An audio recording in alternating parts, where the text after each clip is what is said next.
the issue, and this is what the scary angle about this story is. These people bringing illegals into this country, they're taking advantage of trade routes. In other words, this is an area of the country where there's a lot of trade going back and forth between the U.S. and Mexico, a lot of 18-wheeler trucks. What's your reaction to that part of the story?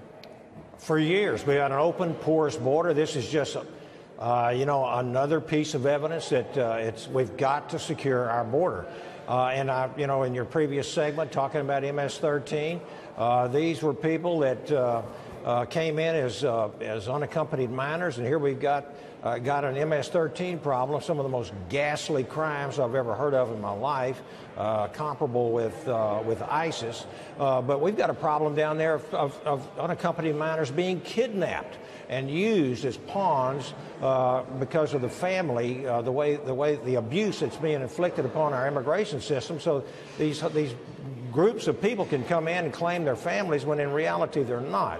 We have to secure the border, and this is exactly why I think President Trump is sending the National Guard down there. And what he said about MS-13, I couldn't agree with more. To your point, the president has said time and again that MS-13 gang members prey upon immigrant communities, and immigrant communities don't want it. They don't like it. Here's the president calling out House Minority Leader, Democrat Nancy Pelosi, for her comments about the MS-13 gang. Let's listen.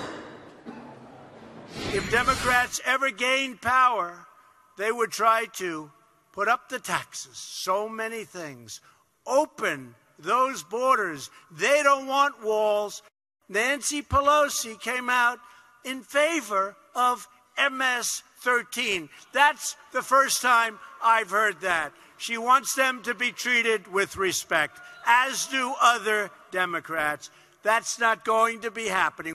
All right, let's clarify that. Nancy Pelosi did not come out in favor of MS-13. She just is questioning the use of the word animals, calling them animals, saying we should believe in the dignity and worth of every person. Speak to that. Well, we had a good example is this MS-13 creep, 23-year-old that murdered a 15-year-old in Massachusetts.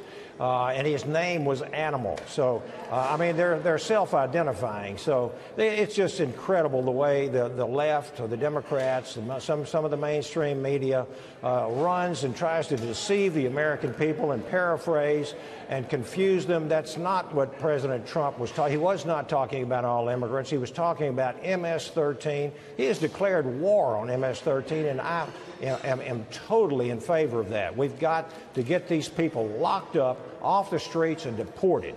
It's unclear why public safety is being politicized, because according to the New York Times, these are the facts that the New York Times and others are reporting. Thousands of federal inmates in the United States are in they're illegal immigrants, and 1 in 5 inmates are foreign-born.